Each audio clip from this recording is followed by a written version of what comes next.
ikibazo cy'ingoto rero ikibazo mfite rero ni naho kurara none niba ndajya mu kiraro hoyo urarara ahantu hanose kari mu rugo shuhu rwose baguteke madamu ukangigera uteke ushyireho ibishyimbo ushyireho ikijumba hararara hano si mu rugo rwanjye se uranshekeje gusa ahangaha abana ntazi ni babiri isimbi na Hogoza ibindi uri kwirota rero ukanigendeye nkore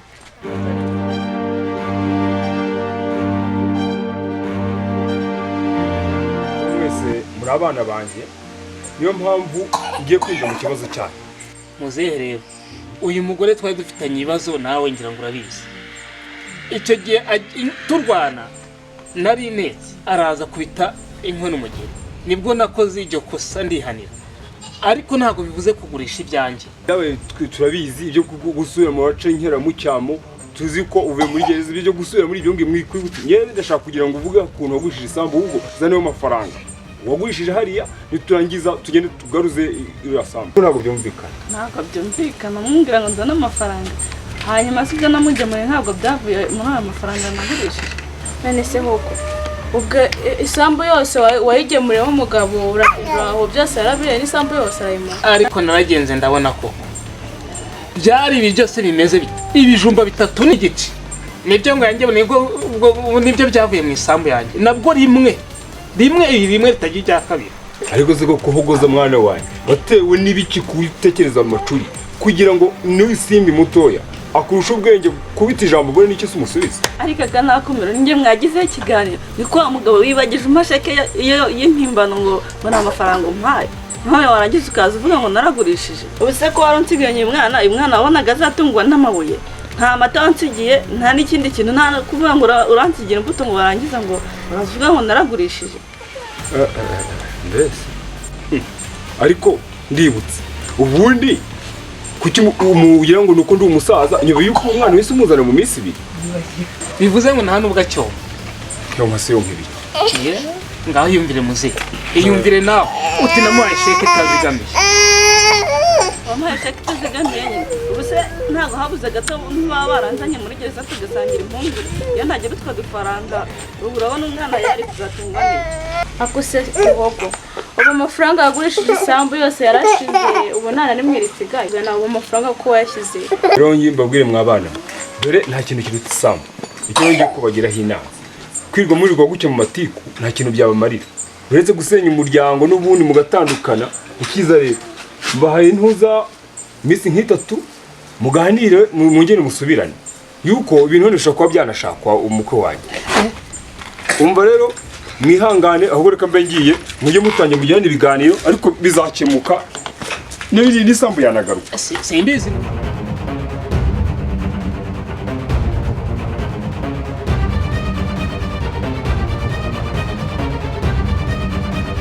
abantu rasinende kubona urepfiriyara kagendere musuze ndebe ko twanaganira aho hari hashize igihe kinini namubona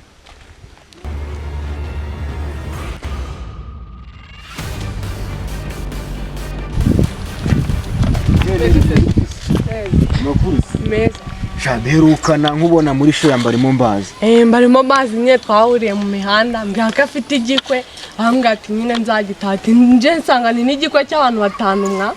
hano uriya musaza se yari yavaye cyane ariko yari ukugira ngo abone ukuntu asagura amafaranga yo kumemba tu yo kuguhemba ntabonye ko yari yangize kadogo wiwe se nase nyine se wari umukozi reka hariya yarankodesheje urabeshya kuri yarankodesheje rwose mbarimo mbazi rwose ahubwo uriya mutipe ni na kamigina rwose ni semigina ukamigina buryo nawe namukunze ngo ni kanyamigina urabeshya ntabwo bishoboka ntabyo uzi sika yica ibyoba ariko urabeshya uriya arabyica ahantu hose rwose imisozi aba yayibunze ntaho aba atagiye akajya mu misozi ngo nibyo umusore nk'uriya w'iboga ari kurareka wapi ntabwo nabyemera impamvu ni uko ubwo wamukunze niyo mpamvu nyine nawe naramukunze nose we ntabwo wamubonye kuriya ntabwo arenze nese ko muhaye amakuru ahagije wowe arenze ariko wabonye inyubako ahagazeho iriya nayo yari yayikodesheje iriya nzu se ntabwo yaba yarayikodesheje no kuyikodesha bantumyeho barambwira ati uriya musaza ntabwo tumwizeye ati ahubwo wowe uzaze uba uri kumwe natwe mu gihe atumiye abo bantu atazatujyajya akanatwibira ibikoresho akanabyiba ntabwo yaba ari umujura rwose ubwo wenda ukumva ko sizanye akantu ko kumusebya ntabwo byakunda Uriya ntago wari ukumusebya rwose ndabizi ari hasi cyane. Tari hasi babawe ndukumva n'ukuntu namukunze ndukumva n'abasore baba basigaye beza mu Rwanda rwose kanigendere gusa urakoze mani.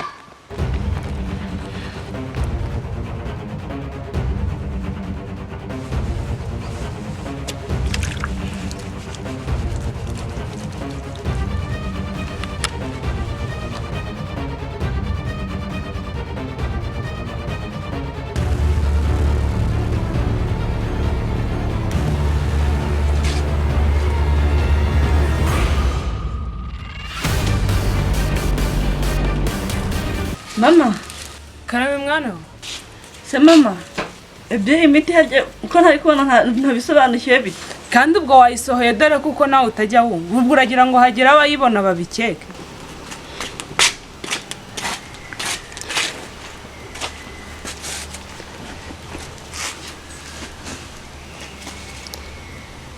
Mbira mama nawe nagira ngo twibukiranye kuri uyu muti tutazakora amanota turi kuwusabika. Reka nza koko tubikore hakiri kare dore ko hagiye kuza. Gakira urayitondeka turebe nyine yaratubwiye ngo uyu nutuma bankwangarara nyine bagaceceka, uyu nutuma bemera kumva, uyu nguyu nyine nutuma ibintu bijya mu buryo nyine akabikora vuba vuba, ibintu ukabona ko hari tugiye kujya njye birimo kunkindira. Ariko mama njye ndumva nifitiye n'ubwoba. Ese ubwoba bw'iki nawe bw'ubutanzi? Mama niba sara agasara basaze bizagenda. Oya ariko nese uwo muvuzi wabiduhaye ntabyizeye, ibaze bapfuye nta kibazo. Mama nawe njye ndumva nifitiye ubwoba. Ibaze mama, ibaze nk'ubu imiti turamutse tuhaye papa bikarangira apfuye nuko atatekereza cyane. Kora ibikabya aho wanyu njye hano no kugira nkwereke ko ndi na seri ubonye ahubwo nibwo nana wumuhaga nese ubundi ukubona nta bundi mama siko wahindutse utakiri mama nzinga mbere nese ubwo ahakongeye na unukanze nese ubundi byo namubwiraga ko yabyanga ku isi bo watumye byose kibikora.